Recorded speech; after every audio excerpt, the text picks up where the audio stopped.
நேரங்களில் தமிழ் டாக்கிஸ் நேயர்களுக்கு வணக்கம். என்னுடைய இயக்கத்தில் ஆன்டி இண்டியன் திரைப்படம் 2021 டிசம்பர் 10 வெளியாச்சு. படம் வெளியான போது திரையரங்கில் பார்க்க வாய்ப்பில்லாத நண்பர்கள்லாம் இந்த படம் எந்த ஓடிடியில் இருக்குது அப்படின்னு சொல்லி எங்கிட்ட கேட்டாங்க.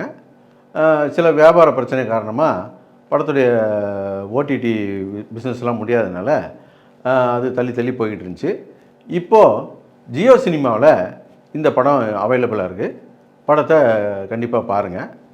அப்புறம் அதுக்கு முன்னால் இந்த படத்தை நாங்கள் ஏன் எடுத்தோம் அப்படின்றத ஏற்கனவே சொல்லியிருந்தாலும் இன்னொரு முறை சொல்கிறேன். நம்ம தொடர்ந்து விமர்சனங்களில் படங்களை பற்றி சொல்லும்போது சினிமா எடுக்கிறது எவ்வளோ கஷ்டம் தெரியுமா, நீ ஒரு படம் எடுறா பார்க்கலாம் அப்படின்னு சொல்லி நம்மளை உசுப்பேற்றி விட்டுக்கிட்டே இருப்பாங்க. அது அவங்க உசுப்பேற்றி விட்றாங்கன்றதுக்காகலாம் நாங்கள் இந்த படத்தை எடுக்கலை. இந்த படத்துடைய கதைக்கரு ஒரு 25 வருஷத்துக்கு முன்னால் என்னுடைய வாழ்க்கையில் நான் நேர்லேயே பார்த்த ஒரு விஷயத்த, என்னை பாதித்த ஒரு விஷயத்த இது இன்றைக்கி காலகட்டத்தில் மக்கள்கிட்ட கொண்டு போய் சேர்த்தா இது மக்களுக்கு தொடர்பு படுத்திக்கிறதுக்கு ஈஸியாக இருக்கும். இன்றைக்கி இது அவசியமும் கூட அப்படின்னு சொல்லிட்டு தான் இந்த படத்தை எடுக்கணும்னு முடிவு பண்ணி கொரோனாவுக்கு முன்னாலே ஸ்டார்ட் பண்ணி, கொரோனா காலகட்டத்தில் படம் கொஞ்சம் நின்று போச்சு. எல்லா படமும் நின்று போச்சு, அது உங்களுக்கு தெரிஞ்ச விஷயந்தான். அதன் பிறகு படத்தை முடித்து நாங்கள் சென்சாருக்கு கொண்டு போகும்போது இங்கே சென்சாரில் நிறைய தாமதமாகி போச்சு. சென்னை சென்சார் போர்டில் படத்தை சுத்தமாகவே ரெஃப்யூஸ் பண்ணிட்டாங்க. இந்த படம் ரொம்ப சர்ச்சைக்குரிய படமாக இருக்குது, இதை சென்சார் பண்ண முடியாதுன்னு ரெஃப்யூஸ் பண்ணிட்டாங்க.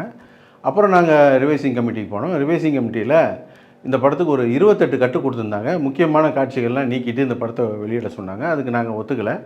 அதன் பிறகு நீதிமன்றத்தை நாடி படம் எந்த ஒரு பாதிப்பும் இல்லாமல் முழு படத்தையும் கொண்டு வந்து உங்கள் முன்னால் வச்சுருந்தோம். இந்த படம் வெளியான சமயத்தில் திரையுலகம் சேர்ந்த எங்களுடைய நெருங்கிய நண்பர்களும் உங்களை போன்ற ஒரு ரசிகர்களும் இந்த படத்தை பார்த்துட்டு சில பேருக்கு இந்த படம் பிடிக்கல அப்படின்னு நேரடியாகவே சொல்லியிருந்தாங்க. சில பேருக்கு நல்லா இருக்குன்னு சொல்லியிருந்தாங்க. பலர் இந்த படம் இன்றைக்கி காலகட்டத்துக்கு ரொம்ப தேவையான ஒரு படம், அவசியமான படம், இந்த அரசியல் மக்களுக்கு போய் சேரணும் அப்படின்னு சொல்லிட்டு எங்களை ரொம்ப ஊக்குவிச்சு பேசுனாங்க. நீங்களே கூட அதை இணையதளத்திலலாம் பார்த்துருப்பீங்க. இப்போ இந்த படம் ஜியோ சினிமாவில் வெளியாகிருக்கு. படத்தை பார்த்துட்டு உங்களுடைய குறை நிறைகளை சோஷியல் மீடியாவில் பதிவிடுங்க, அல்லது நேரடியாகவே எங்களுக்கு கூட அனுப்பி வைங்க. இந்த சமயத்தில் இந்த படம் பல பிரச்சனைகளையும் சர்ச்சைகளையும் உருவாக்கியிருந்தால் கூட கடைசி வரைக்கும் எங்கள் கூட தோளோடு தோள் கொடுத்த எங்களுடைய தயாரிப்பாளர் திரு ஆதம்பாவா அவர்களுக்கு எங்களுடைய நன்றியை தெரிவிச்சுக்கிறோம்.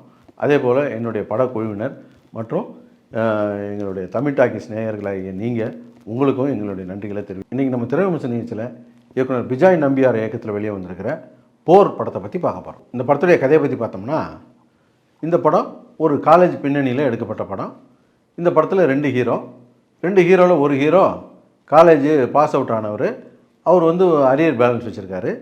இன்னொரு ஹீரோ புதுசாக ஃப்ரெஷர், அவர் புது நியூ அட்மிஷன், அவர் வர்றாரு. இவங்க 2 பேரும் சந்திக்கும் போதெல்லாம் பெரிய பிரச்சனை வருது. அது பெரிய போர் மாதிரி போய்கிட்டு இருக்குது. அது இங்கே நடக்கிற பிரச்சனைக்கு தான் நடக்குதுன்னு பார்த்தா அது கிடையாது. இவங்களுக்கு சின்ன வயசுலேருந்தே இவங்க 2 பேருக்குள்ளே ஒரு பிரச்சனை இருக்குது, அதனால தான் இவங்க 2 பேரும் அடிச்சிக்கிறாங்க அப்படின்னு சொல்கிறாங்க. இந்த சின்ன வயசுலேருந்தே இவங்களுக்குள்ளே ஒரு பிரச்சனை இருக்குன்றாங்களே, அது என்ன பிரச்சனைன்னே புரிய வைக்காமல் இவங்க பிரச்சனை போர்னு சொல்லி அக்கப்போர் பண்ணாங்கல்ல, அதுதான் இந்த படத்துடைய கதை. இந்த 2 பேருக்குள்ளேயும் போர் அப்படின்னு சொல்லிட்டு அதை தான் காட்ட போகிறாங்க அப்படின்னு பார்த்தா இந்த காலேஜை பற்றி காட்டுறாங்க. இந்த காலேஜை தவிர மீது எல்லாம் நடக்குது. 2 ஹீரோ இல்லையா, 2 ஹீரோவும் லவ் பண்ணுறாங்க. அப்புறம் பார்த்தா பொம்பளையும் லவ் பண்ணுறாங்க. அந்த பொம்பளையும் லவ் பண்ணதில் லவ் பிரேக்கப் ஆகிடுது. அந்த பிரேக்கப் ஆன பொம்பளை இன்னொருத்தனை போய் லவ் பண்ணுறா. அப்புறம் பார்த்தா காலேஜில் ஜாதி பிரச்சனைன்றானுங்க.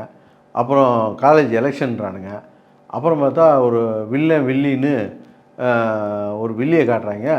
அந்த வில்லி கூட இன்னொரு வில்லன் ஒருத்தர் சுற்றிக்கிட்டு இருக்கான். அந்த வில்லிக்கே வில்லனா, அது என்ன கேரக்டரைசேஷனும் ஒன்றும் புரிய மாட்டேங்குது.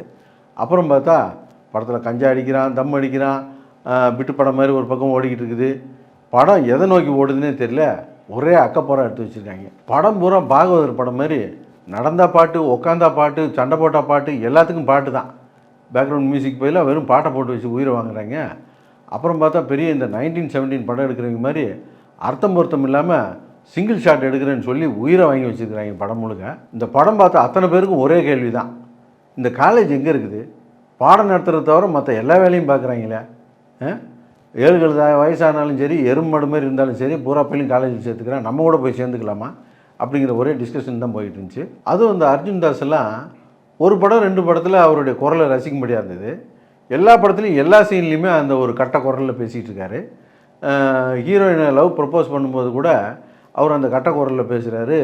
அவர் அந்த அம்மா ஃபீல் பண்ணி பேசுகிறாரா அல்லது பிளாக்மெயில் பண்ணுறதுக்காக அந்த கட்ட குரலில் பேசுகிறாரான்ட்டு இல்லை, பேட்மேன் மாதிரியே எல்லா சீன்லையும் பேசிக்கிட்டு இருக்காரு.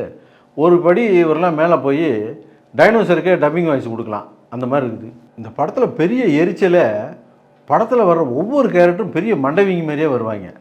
ஆம்பளை பொம்பளை அத்தனை பேருமே ஒரு புரட்சி பெண்ணை காட்டுவாங்க. அப்புறம் அது கூட அல்லக்கை ஒரு 2 இருக்கும், அதுவும் திமிர்த்தனமாக இருக்கும். ஹீரோ 2 பேரும் திமிர்த்தனமாக இருப்பாங்க. படத்தில் வர பூராமே திமிர்த்தனமாக இருப்பாங்க. இந்த மாதிரி மண்டவிங்க டைரக்டர்களுக்கு தான் இந்த மாதிரி கேரக்டரையே யோசிக்க சொல்லும். நீங்களும் ஒரு மண்டவிங்க இருந்தால் இந்த படத்தை போய் தாராளமாக ரசிங்க.